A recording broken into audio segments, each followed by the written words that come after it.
Hi everyone, my name is Angela Ascends. I want to try something a little new. Today I want to talk about the 5 things that really kind of significantly help me to heal from complex post-traumatic stress disorder, or C-PTSD.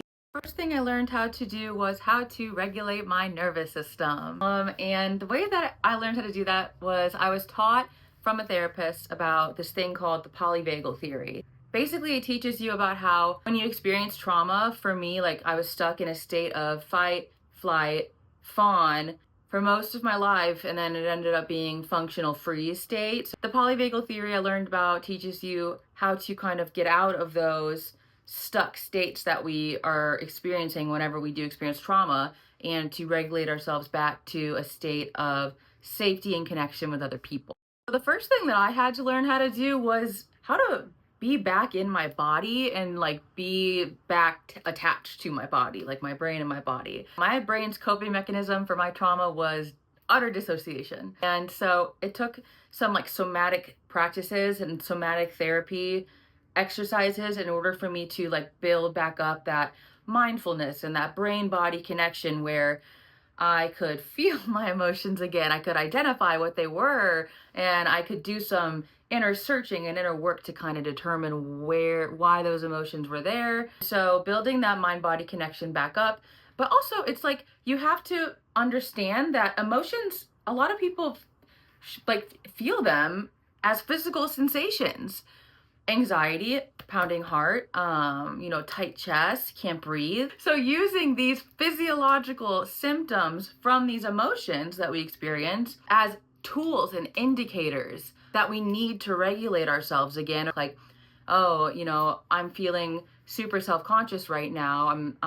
My mind is spiraling about something that I said that I wish I hadn't. I can feel my heart starting to pound faster. That means that my nervous system is dysregulated and that I need to do something about it. It's a tool. It's a way of your body to tell you something isn't right. The biggest ways that having a dysregulated nervous system manifested for me in my life was depression, anxiety, substance use, panic attacks, dissociation, this sense of like, I'm not good enough, I'm not worthy, I can't I don't deserve good things, like there's just something wrong with me.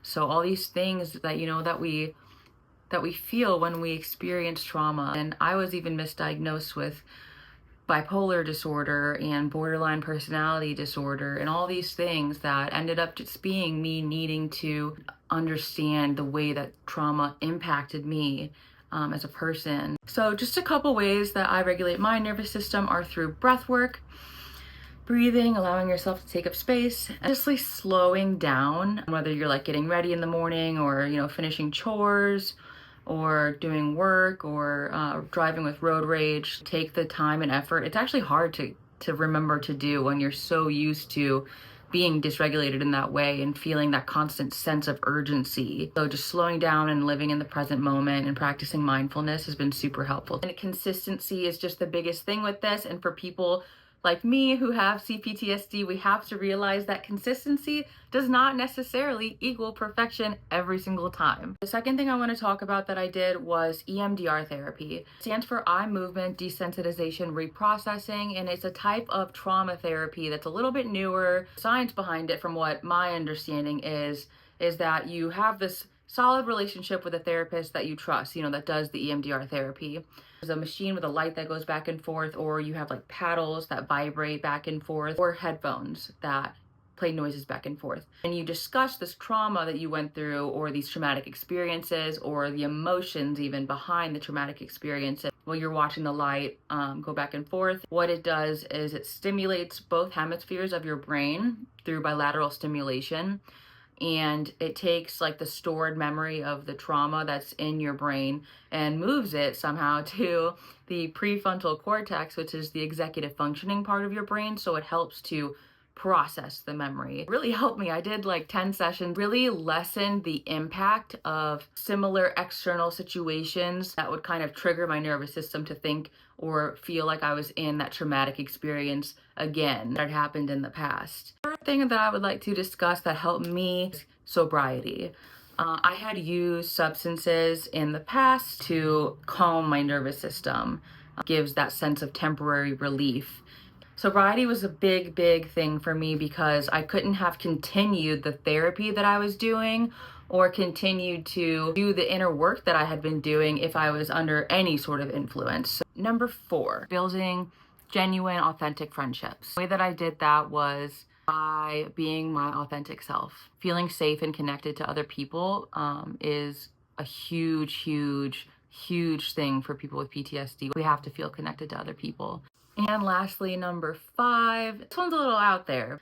Learning how and teaching myself how to reframe my subconscious mind, specifically my belief systems and sense of identity about how I feel towards myself and the rest of the world. The way that I kind of did this was doing inner child work and changing my self-talk and my thought processes. It sounds so silly, but it genuinely helps so much because our belief systems are so powerful. Like, when I believed that there was something inherently wrong with me, I believed it, and my reality, my projected reality showed and continued to confirm those beliefs because my subconscious was looking for validation in that belief. Does that make sense? I don't know.